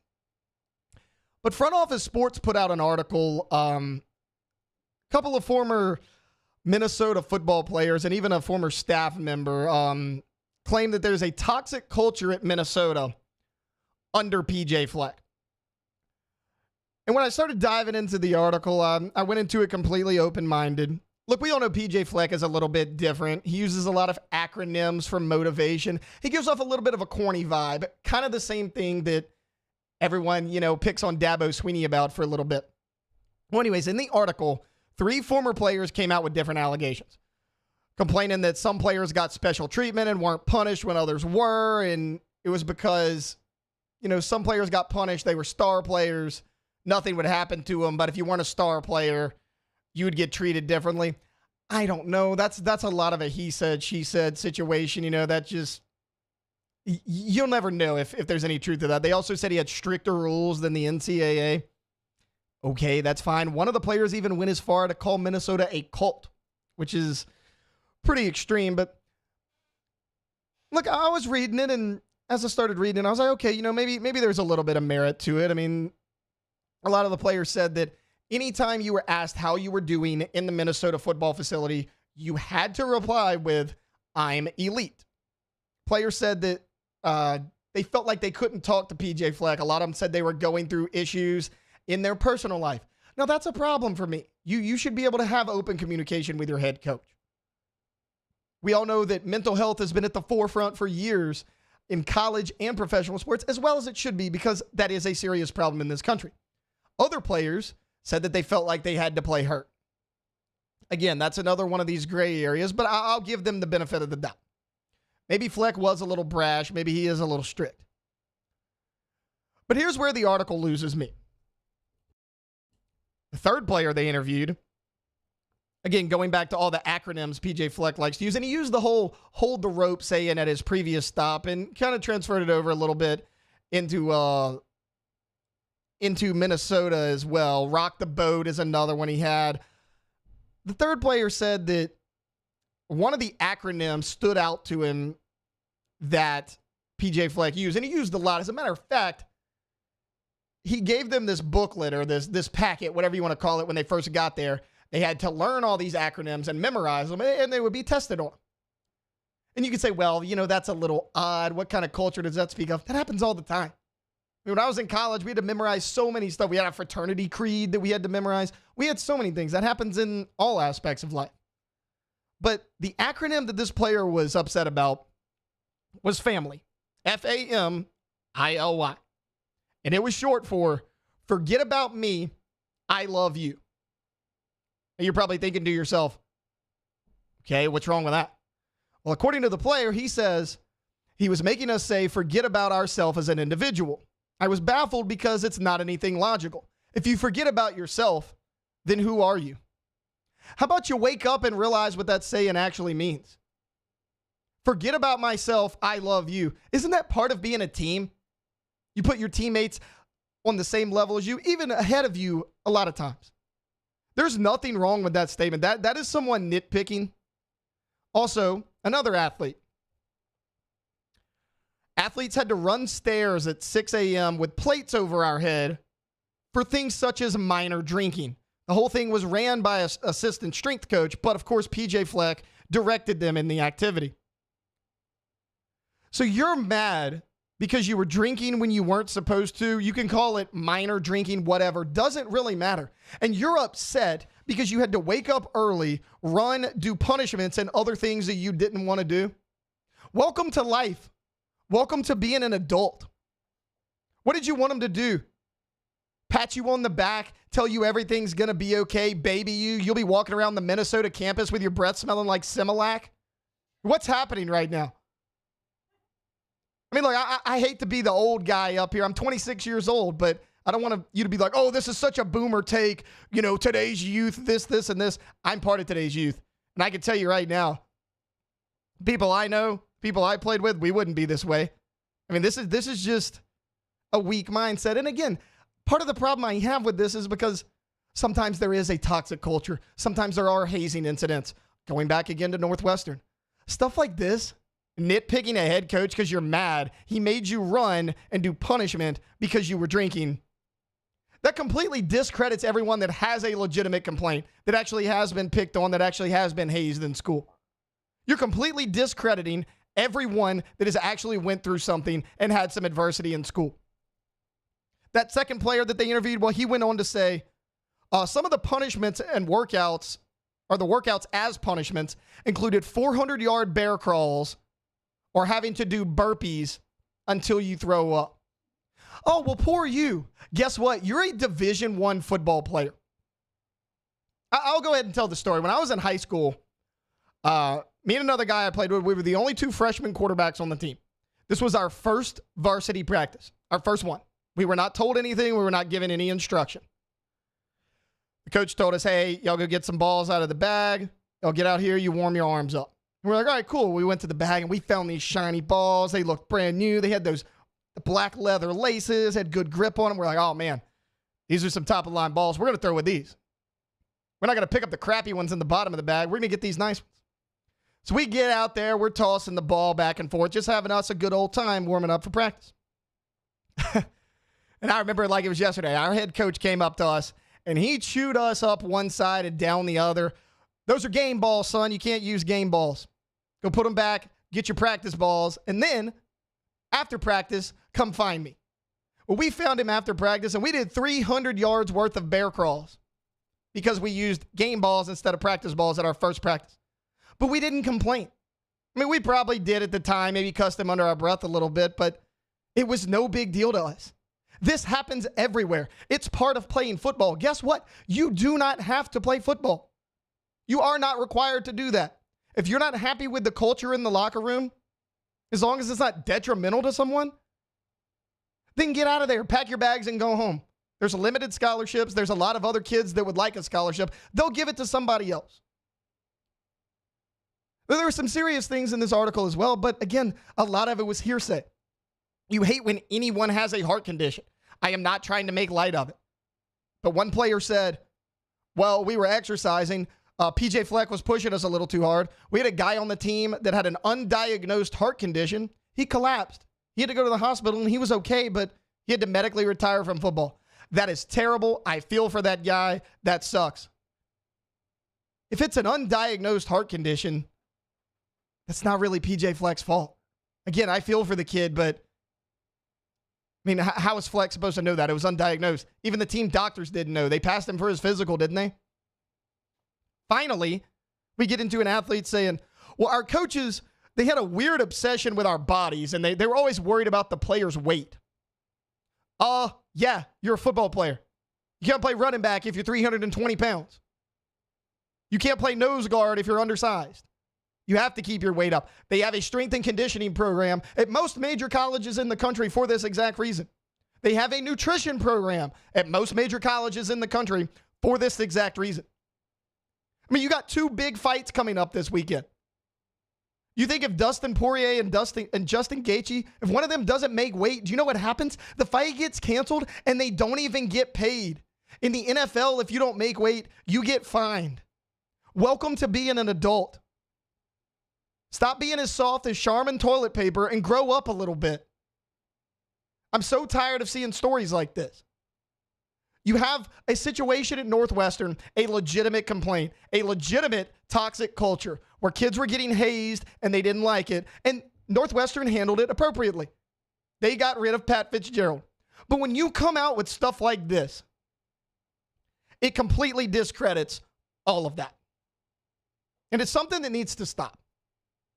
I don't know what you can do about it. And look, maybe 2 months from now, something will come out about PJ Fleck and it'll be legitimately bad.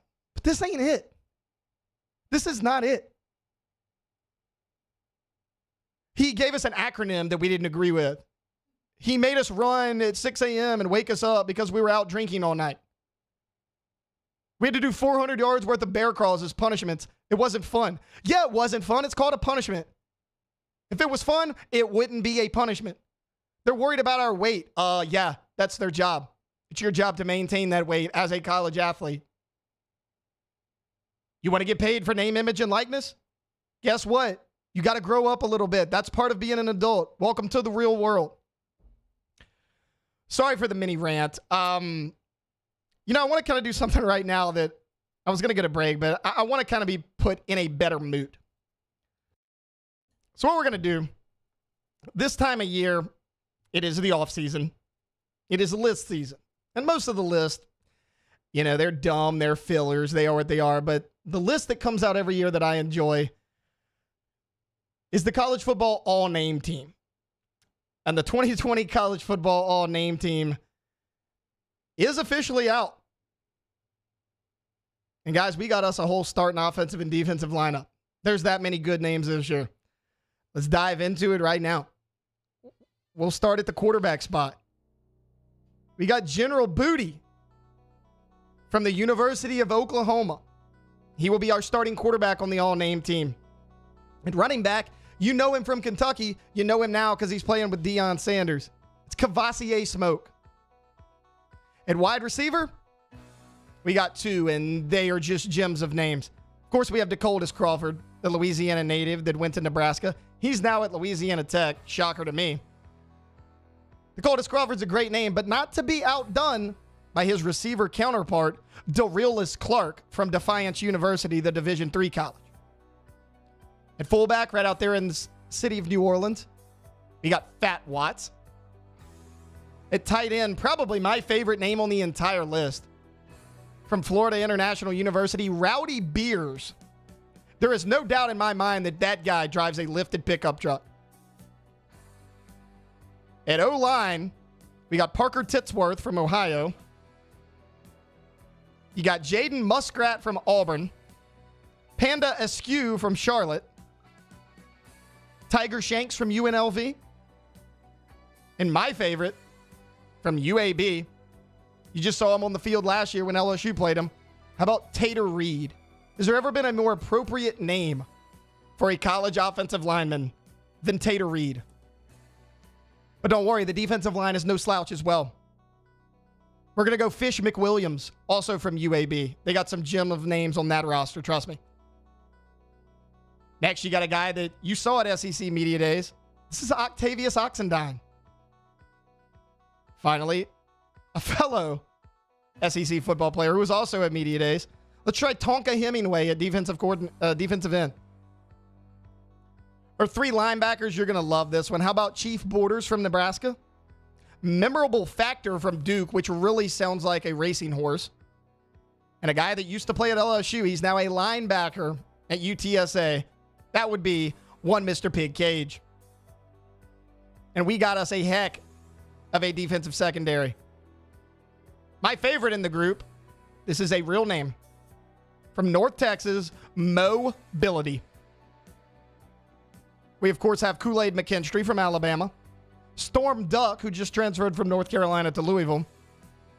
LSU making an appearance on this list. That's what I like to see. Major Burns. Also, many of you may not know this, but if you go look at LSU's roster, LSU's got a walk-on safety named Aristotle Abraham. That's a solid one as well. At the other safety spot, next to Major Burns, how about Dude Person? At kicker, we got Colton Boomer. And then to wrap it up, Max von Marburg from Syracuse at punter. I love the all-name team. Every year I look forward to it. I still remember my favorite all-name team member of all time. I guess that's the correct way of saying it. It was Leviticus Payne. He was a DB at UConn. I remember loving that name, thinking it was just the coolest thing ever. LSU's had a couple over the years. We got two that made this list. You had McQuadius Bain a couple years ago. That was a good one. You had Quantavius Leslie. That was a good one as well. But anyways, look, just wanted to do a little fun segment there. Wanted to kind of lighten things up after kind of getting into the little hardcore segment that was PJ Fleck and all those allegations. But look, we're going to have some more fun along the way. We're going to take a quick time out. Coming back, we're going to talk quarterback battles in the NFL for preseason. Saints fans are going to be happy to learn that two separate NFC South teams are on that list. We'll talk about the top 5 QBs in the league, and then where does Derek Carr rank in the quarterback pecking order in the NFL? That's all coming up right after this here on the Hunt Palmer Show, 104.5 ESPN Baton Rouge. You're listening to Hunt Palmer. Our listeners fire off their opinions on the jimsfirearms.net hotline at 499-1045. Keep listening for your next chance to shoot us your thoughts with the jimsfirearms.net hotline on 104.5 ESPN Baton Rouge. There it is, the extra mile, on the border of expected and extraordinary for those willing to go further, like vans customized for work or play, with safety and tech to keep you connected. Supported by a 5-star sales, service, and finance team. And backed by the 1-star you know. So go the extra mile. It's never crowded because so few have what it takes to go there. Mercedes-Benz Vans. Hello, Samantha, dear, I hope you're feeling fine. And it won't be long until I'm with you all the time. But until then, I spend my money up right down on my last dime.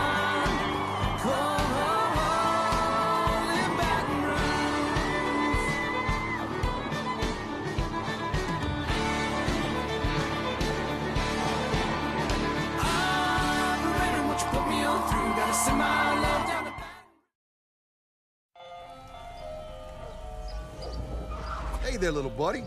What's the matter? What's the matter? My windows, siding, and my door. That's what's the matter. Relief Windows can fix all of that. I got you. Pop, pop. What's up? Oh my gosh, look! Curb appeal. That's a good-looking neighborhood. ReliefWindows.com.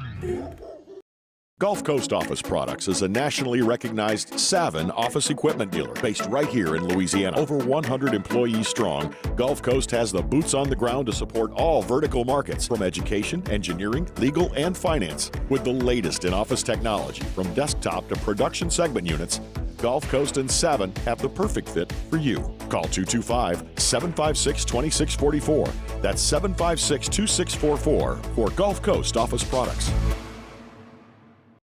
When is a taco more than just a taco? When it's Government Taco. Voted best tacos 3 years in a row by 225 Magazine, Government Taco puts the most delicious spin on tacos the capital area has ever seen. With creative combinations like the Magna Carrot, the Filibuster, or the Steak of the Union. Plus perfect tortilla chips paired with the best salsa and queso you've ever had. And happy hour every day from 3 to 6 p.m. and all day on Thursday. Government Taco, 5621 Government Street.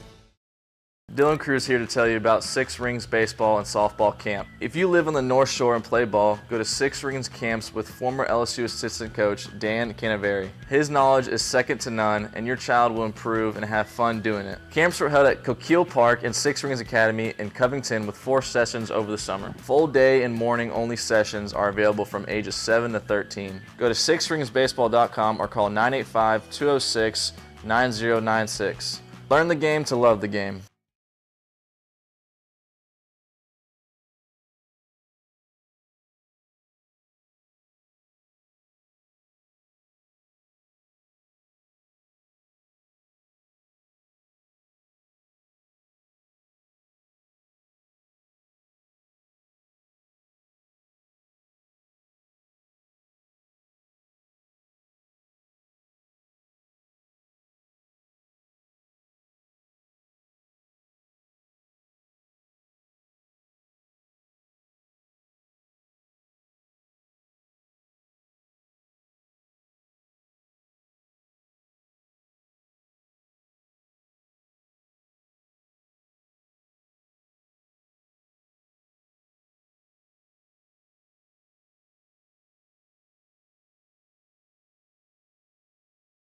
It's Matt Moscona inviting you to join us for Friday's AFR presented by Don Juan Cigar Bar. We got a Saints training camp update and the Riot Radio Hours return.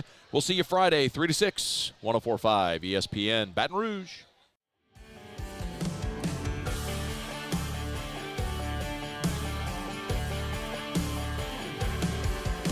Oh, shine the trucks at the super wash station. Spin them tire wet wheels on the pavement. You're listening to Hunt Palmer on 104.5 ESPN Baton Rouge.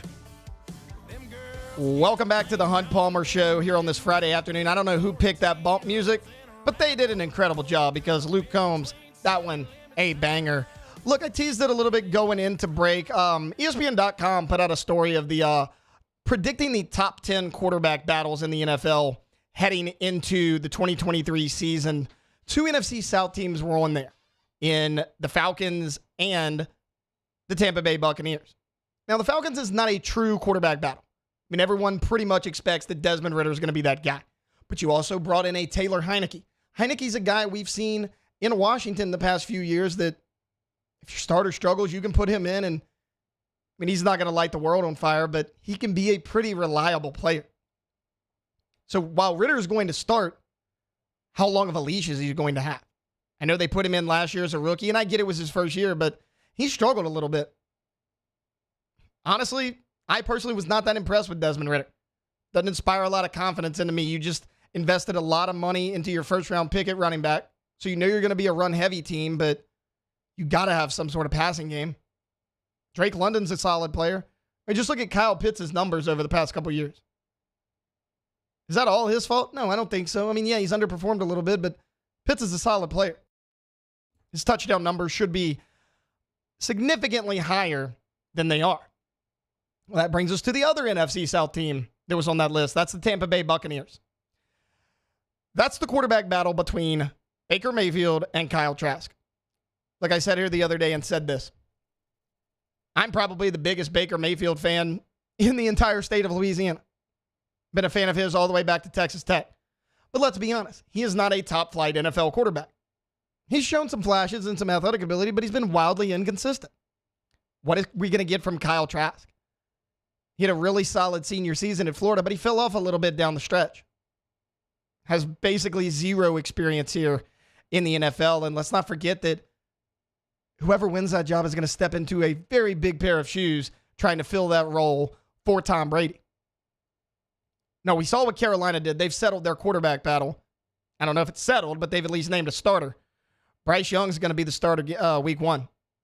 I'm not so sure that's a good idea. I mean, sure, we all saw Andy Dalton play here last year, and while he wasn't great, he was still stable.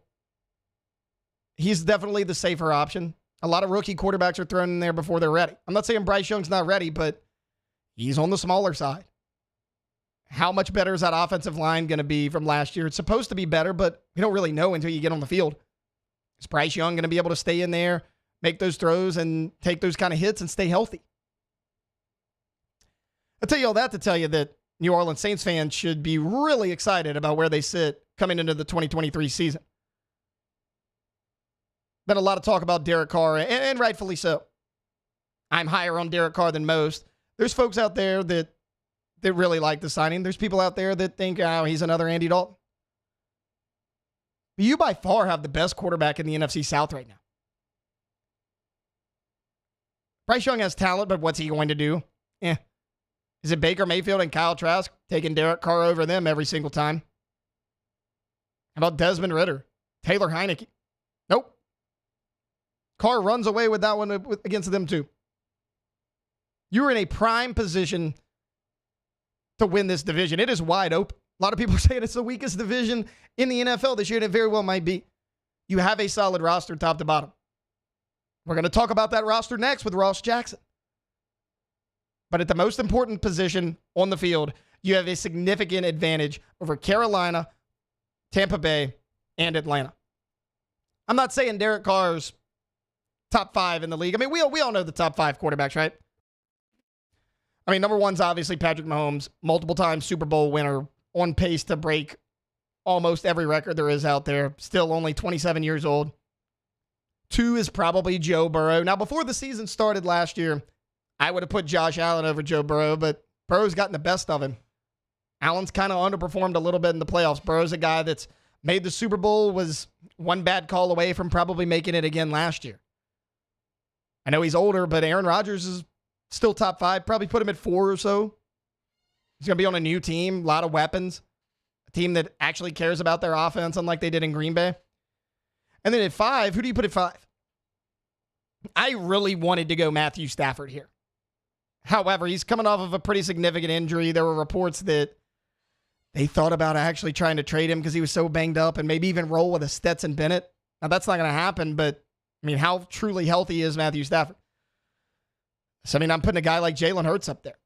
And that's coming from a Cowboys fan. This hurts to say, but no pun intended. He had a really good season last year. If he can replicate that, they're by far the most talented team in the NFC. I don't see why he can't roll to an NFC championship again this year. But where does Derek Carr kind of rank in all this? He's obviously not top 5. I'd probably put Stafford at 6. Let's look at a few more guys. Alondra, you got a list of about five people. Throw them at me. How about, let's go with Trevor Lawrence. So I think Trevor Lawrence is a more talented player. I think Trevor Lawrence had a great season. I think Trevor Lawrence is going to be a better quarterback in the NFL than Derek Carr, but would I trade him for Trevor Lawrence right now? It's a toss-up. Interesting. I mean, that's neck and neck. I'd probably lean Lawrence, but there's still a lot of unknown there. I think that's closer than a lot of people think. Jimmy Garoppolo? Yeah, I'm taking Derek Carr over Jimmy Garoppolo. I mean, Garoppolo's a winner. The Las Vegas Raiders certainly think a lot of him. They let Derek Carr walk out of town so they could sign Jimmy Garoppolo, but he's so limited in the deep ball. you got to have somebody get the ball to these speedsters you got in New Orleans. Carr throws a great deep ball. Not only is he a better quarterback, he's a lot better fit for the Saints offense. Taking Derek Carr over Jimmy Garoppolo. Deshaun Watson. I'm taking Derek Carr. Deshaun Watson had 2 really good years in Houston. That was 3 years ago. He didn't play in the NFL because of an injury 2 years ago, and then last year he was suspended for 10 games. Lamar Jackson. People aren't going to like this one. I'm taking Derek Carr over Lamar Jackson. That's going to be a hot take for a lot of people, but guys, the numbers are what they are. You could say, well, Taylor, Lamar Jackson won an MVP. He definitely did, and he did that on his ability to run. I'm not going to knock the guy, but he's in a very friendly offense. John Harbaugh's done a great job there, and people are going to say, well, his numbers aren't as good because he hasn't been able to stay on the field. That's not true either. His game-by-game production has gone down every single year in the NFL. Since he, not counting his rookie year, he only started about half the season. But since that MVP year 4 years ago, for 4 straight seasons, his yards per game, his completion percentage, his rushing yards per game, his yards per attempt, passing and rushing have gone down. I'm supposed to believe that that guy's going to take a step forward this year after degressing 3 years in a row? I mean, sure, it's hot take season. You can call it that if you want, but I want stability at the quarterback position. I don't know what I'm getting out of Lamar Jackson. Look, we're going to wrap it up there. The point is, Derek Carr is a borderline top 10 quarterback. I mean, I'm not saying he's top 5, top 8, but there's only about 8 or 9 guys that I know for sure that I would take over Derek Carr.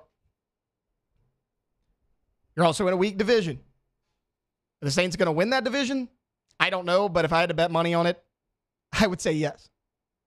All right, look, speaking of the New Orleans Saints, let's take a timeout. Coming back on the other side of this break, we're going to talk to Ross Jackson. He's been out there at Saints training camp. He's going to give us one last update before we roll into the weekend. That's coming up next here on the Hunt Palmer Show, 104.5 ESPN Baton Rouge. Hunt Palmer on 104.5 ESPN Baton Rouge. LWCC is Louisiana Loyal, elevating and celebrating champions of Louisiana. Corey Barr is a champion of Louisiana. He's a chef. He's a restaurateur. He's gained national acclaim on the Food Network, beating Bobby Flay and next Food Network star. But home is important to him. And that's why he operates 3 businesses in Monroe, where he is from, and always takes pride in being a Louisianian. And that's why he's a champion of Louisiana. LWCC wants to tell as many of these stories as they can. They're giving us a platform to do it, but they need your help.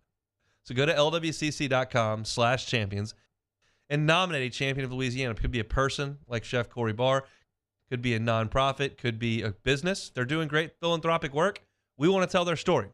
That's why we love telling you about Chef Corey Barr. He is a champion of Louisiana, and LWCC is Louisiana Loyal. In times of need, get a full list of phone numbers, websites, and other important emergency information on the Demco Stormwatch page at 1045ESPN.com.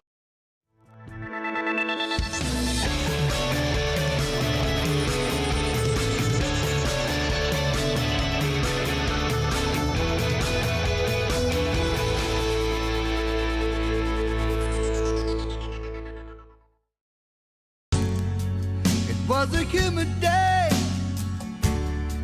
Barefoot children play, looking for that summer shade. Time just slips away. Oh, Louisiana, some kind of hold on me. Like cypress stumps, your roots are planted deep inside of me. Get 3.99% financing on select 2023 models at Corvell Toyota in Opelousas. And we also have a large selection of pre-owned inventory. So come on down to Happy Town. That's Corvell Toyota in Opelousas, Happy Town, USA.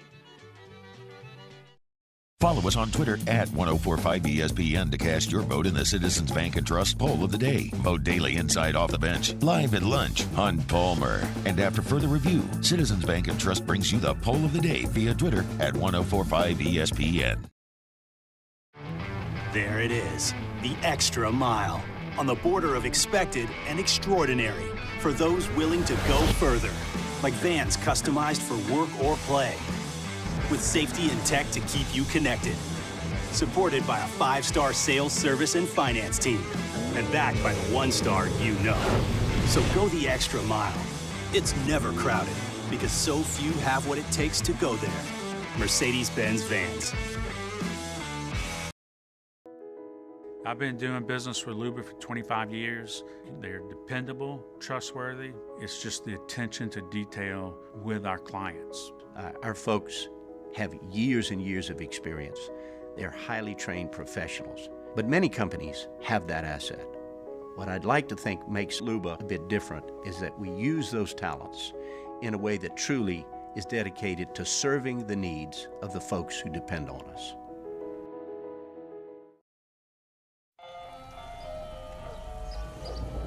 Hey there, little buddy.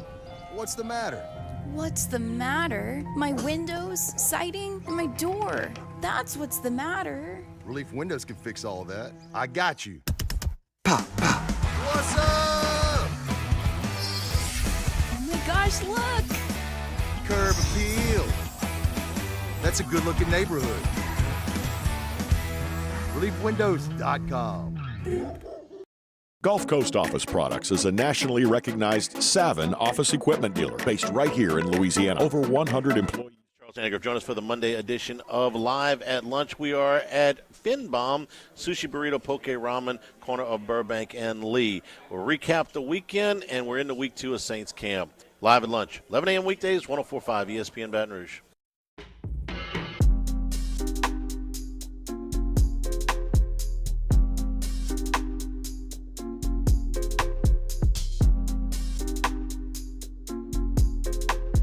This is Hunt Palmer on 104.5 ESPN Baton Rouge. Welcome back into the Hunt Palmer Show. About another half hour or so to go before we kick off our weekend. Want to get one final Saints update from training camp before we get into the weekend. And who better to talk to than Ross Jackson from Locked On Saints. Ross, what's going on, man? Hey, buddy. Thanks so much for having me on, man. Glad to be here with you. Absolutely. Thanks for being so flexible. I know that you are a busy, busy man this week. Ross, before we kind of get into thoughts from training camp, got to ask about the news that broke a few hours ago of the unfortunate torn quad of Trey Turner. He's going to miss the entire year. What have you heard? What kind of happened for him to suffer that injury? Yeah, it seems like maybe he got rolled up on in some drills or something like that. I think it was a one-on-one drill. Brooke Kirchhofer from over at WWL TV as well as New Orleans Football had reported that that's what she had heard. I had heard the same thing. So it was kind of a situation where maybe, he got his leg stuck under somebody, he kind of twisted that leg, and that's what led to the quadriceps tear. Quadriceps tear, of course, is multiple muscles. So when you have a tear there, that's a lot that has to be repaired. That's a lot that has to heal. And so that's what leads to sort of the extensive recovery time, which is usually somewhere between 5 to 8 months in most folks. So that will effectively put him out for the rest of the season. Ross, as far as like a replacement for him, I know it's a little late in the process right now, but would they consider maybe even bringing in another guard to replace him? Yeah, I think it's possible. That same sort of week, or I guess earlier this week, when they had folks around for tryouts, they also brought in former Detroit Lions offensive lineman Tommy Kramer. He's the guy that started 3 games for the Lions last year, 2 of which at right guard, 1 of which at left guard, I believe. Might be the other way around. But bottom line is that he played both those guard positions. So if they liked what they saw from him, and if he's healed from his own injuries, because he's got a pretty extensive injury past himself, then the Saints could potentially go that route. The big name that's still out there when it comes to interior offensive linemen, and, why, I guess you'd have to talk to Denver Broncos folks, but is Dalton Reisner, who's still an interior offensive lineman that's still a free agent. So if the Saints wanted to go a little bit more the bigger money route, they have that option too. But Trey Turner was somebody they brought in for his veteran experience, so they might not need to go all in terms of trying to land a starter out on the market. They just need a guy that's got that NFL experience. Ross, we obviously know now that Turner's done for the year, but is there any other injuries out there that you're kind of keeping an eye on as far as training camp goes? Well, considering this team's luck with injuries over the course of the past couple of years, or should I say bad luck with injuries over the course of the past couple of years, I'm kind of keeping an eye on everybody because either somebody's returning from injury or there's always sort of that looming risk of injury when it comes to this team here lately. So, you were hoping that they were going to be able to kind of buck that trend, maybe curve it a little bit. That's still possible. This is the first notable injury, and we've seen, a couple of other notable injuries from other teams. These things happen during training camp, but with the New Orleans Saints, it just feels all the more like a sensitive issue in terms of something that they've been dealing with year in and year out. So nothing really in particular. I mean, Trevor Penning missed yesterday with a foot injury, but he was back out here today. Cesar Ruiz as well as Ryan Ramczyk were not out here today, but those were scheduled misses. So nothing to be concerned about just yet, but I think overall you're just watching the injury bug when it comes to this team. Ross, all this talk about injuries, it's really putting a dampen on my Friday. So let's talk about something a little more positive. What have you liked so far from training camp? Yeah, I think I like where the New Orleans Saints offense is. It doesn't seem that they have any one solution to one position. Instead, they have a bunch of guys that can do a bunch of things. And when we think back to the New Orleans, the successful offenses in New Orleans of the past, they've always kind of had that. Even Marcus Colston, if you want to go back to that offense, he was an outside guy that was a phenomenal route runner, but he was also a big slot guy. They could operate him out of the slot. So everybody on this New Orleans Saints team, and this is something actually Jamal Williams, the newly signed running back, highlighted in his media availability with us today, has sort of this ability along the offensive side to be able to do multiple things and attack from multiple spaces on the offense. So I do think that that's something that works in their favor, and Derek Carr right now is doing a great job of orchestrating all of that. Over on the defensive side, we've seen a takeaway every single day of camp so far. Andrew Dowell, the first 2 days, forcing and recovering fumbles. And then today, DeMarco Jackson got the first interception of camp off the tip drill. It was a pass from Jameis Winston to Rashid Shaheed that Shaheed couldn't bring in, that DeMarco Jackson was able to kind of get a hand on after it was popped up in the air. And so we're seeing the takeaways early here in camp. Usually those come in a little bit later. And so for a team that's really, really focused on trying to pump up their turnover numbers from last year, they're off to a good start. Ross, everybody's looking at the position battles. We know the obvious ones. We know the outside corner battle with Alante Taylor and Paulson Adebo. We know that there's some spots on the O-line, the defensive end spot opposite Cam Jordan. But the more and more I read about it, the more people seem to be interested in these special team spots. I mean, I know we got Lutz and Blake Gillikin, but could we realistically see a new punter and kicker this year in New Orleans? Yeah, I mean, Dennis Allen has been very adamant and very forthcoming that, it's a legitimate competition at both of those specialist spots. So I would consider all possibilities open, but I imagine that the sort of gap that's there between, Will Lutz and Blake Grupe when it comes to kicker, and then Blake Gillikin and Lou Hedley when it comes to punter is still pretty wide. So, just as much as the competition may be about one of those UDFAs coming in and stealing a spot, it's also about kind of, the competition driving further development of Will Lutz and Blake Gillikin. So, we've seen so far, Blake Grupe and Lou Hedley look good. Will Lutz has looked good as well. He missed the first field goal of camp today, but he still went 6 of 7, so you're not mad at that percentage. And then you had, Blake Gillikin has kind of had, some punts come off the wrong side of his foot a couple of times. And so it is worth watching. Like I said, I do think that the incumbent starters still have, a bit of safety there. It's their jobs to lose, but they've brought in some talented players to help push them a little further. Look, I want to shift our focus to the defensive side of the ball here real quick. Peyton Turner's had an up and down career so far. He was that first round pick. He's worked with the ones a lot so far in training camp. And then another area of focus has been the depth at linebacker, not necessarily the starters, but the guys behind Demario Davis and Pete Werner. Whether it's Turner or the depth at linebacker, what have you kind of seen from those two spots? Yeah, we've actually seen some impressive performances from those two spots. I'm glad that you brought those up. And, Peyton Turner, namely, is somebody that, he's always produced when he's gotten the opportunity to be out on the field. The issue has been getting him out on the field, right? It's been him managing injury, being in shape, those types of things. And so I think that, what you're seeing from Peyton Turner right now, really 3 straight practices where he's made his presence felt. He's done it both in the pass rush as well as in the run game, making sure that he's in the right position to make plays. And that's all that you really want from the guy. And that's all that you really kind of evaluate when it comes to the defensive line. So far, so good from him. And then when it comes to the linebackers, we said the same thing last year, too. We came into New Orleans Saints training camp last year going, man, I really don't feel good about the depth when it comes to these linebackers. The top of the position group is really solid, but who's going to be the guy to step up? And then we saw what Caden Ellis did last year. This year, we've seen Andrew Dowell making plays. We've seen DeMarco Jackson making plays, who missed all of last year with an undisclosed injury in the preseason or in the offseason. And then we're watching Zach Vaughn kind of master his role as a strong side linebacker. So just like last year, there could be a chance that we get to the regular season and the Saints are perfectly confident in their linebacker room, and for good reason. That's the same thing that happened last year with Cade Miller. Ross Jackson from Locked On Saints. Ross, before I get you out of here, got to ask you about Derek Carr. Seems to be a little bit of a different feel out there, a lot more confidence in the offense. What have you seen from Carr and those receivers so far through camp? Yeah, I think that confidence starts with him. I mean, he gets in and out of the huddle so cleanly. There's a lot of moving parts this year, too. You're seeing Derek Carr not just take snaps with first-team offensive linemen. You're watching other offensive linemen, second, third-team guys come and rotate in. You're seeing him work with a plethora of receivers, not just the first-team receivers. And so he's really gotten an opportunity, or getting an opportunity here, to get acquainted with all of these guys across the roster, which I do think is a unique approach, and it's also a wise approach for a guy like Derek Carr who has so much experience in the NFL. He's got some guys that he's comfortable with, and Brian Edwards and Lynn Bowden, as well as, of course, Foster Moreau. But then he's got some guys that he's getting acclimated to. And so we're watching sort of the fine-tuning adjustments happen on the fly. Him and Chris Olave working on seeing the field the same way at the same time. Same thing with Michael Thomas.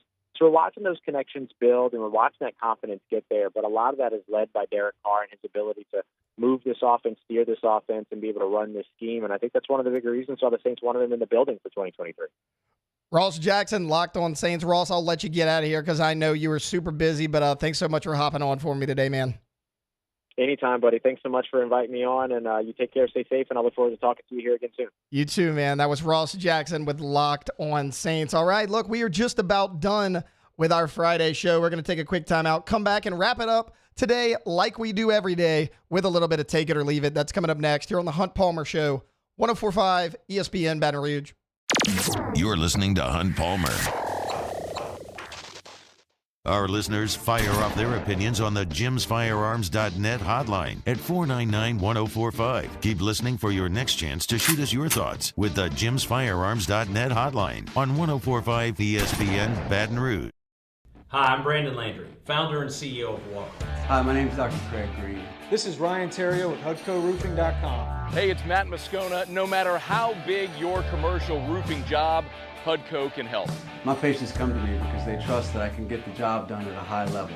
Ryan Terrio and Richard Tilley have the same level of trust when it comes to roofing. If you have a roofing issue, call HUDCO Roofing. Give us a call, 364-1007, and we'll come to your house and give you a free inspection.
Dylan Cruz here to tell you about Six Rings Baseball and Softball Camp. If you live on the North Shore and play ball, go to Six Rings Camps with former LSU assistant coach Dan Canaveri. His knowledge is second to none, and your child will improve and have fun doing it. Camps were held at Coquille Park and Six Rings Academy in Covington with 4 sessions over the summer. Full day and morning only sessions are available from ages 7 to 13. Go to sixringsbaseball.com or call 985-206-9096. Learn the game to love the game. There it is, the extra mile, on the border of expected and extraordinary, for those willing to go further, like vans customized for work or play, with safety and tech to keep you connected, supported by a 5-star sales, service, and finance team, and backed by the 1-star you know. So go the extra mile. It's never crowded, because so few have what it takes to go there. Mercedes-Benz Vans. I've been doing business with Luber for 25 years. They're dependable, trustworthy. It's just the attention to detail with our clients. Our folks have years and years of experience. They're highly trained professionals. But many companies have that asset. What I'd like to think makes Luba a bit different is that we use those talents in a way that truly is dedicated to serving the needs of the folks who depend on us.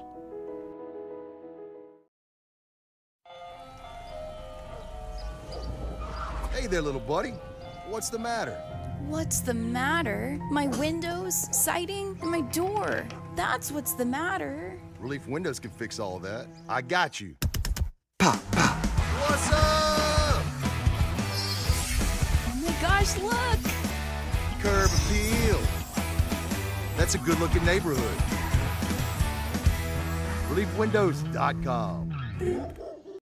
Gulf Coast Office Products is a nationally recognized Savin office equipment dealer based right here in Louisiana. Over 100 employees strong, Gulf Coast has the boots on the ground to support all vertical markets from education, engineering, legal, and finance. With the latest in office technology, from desktop to production segment units, Gulf Coast and Savin have the perfect fit for you.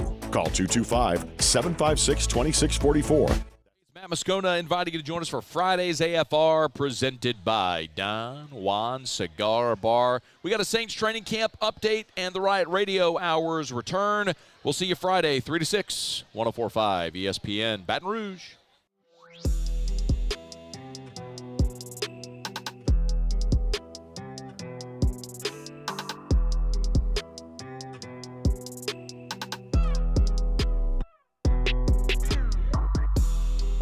You're listening to Hunt Palmer on 104.5 ESPN Baton Rouge. Back into the final segment of the week of the Hunt Palmer Show here on 104.5 ESPN. Look, before we get into Take It or Leave It, I do want to remind you that we want you to go subscribe to the Hunt on LSU and Hunt on Saints page. The Hunt on Saints page, about 500 subscribers away from being monetized. Be completely honest with you, the monetization, that's how we get paid around here, guys. We need Hunt Saints page to get monetized. You want to hear him blabber off about some Saints content? Maybe we'll throw up the me and Ross Jackson interview we just had. Whatever we have up there, we'll throw in a little incentive as well. Hunt doesn't know about it. It's hard for him to defend himself on vacation, but we had a team meeting the other day. We think that we're going to make him wear some A&M gear, maybe even stand out front of the building with a sign, but that's only if he gets to 1,000 subscribers on the Hunt on Saints YouTube channel, so go subscribe to that. All right, look, we only got a few minutes left in the show, so let's kick this one off with a little Take It or Leave It. Alondra, do the honors, please. Okay, real quick, Matt and I also decided that we're going to give him an option. He can do that or go in a dunk booth. We're giving him that option. Okay, I like that. So, Take It or Leave It, though.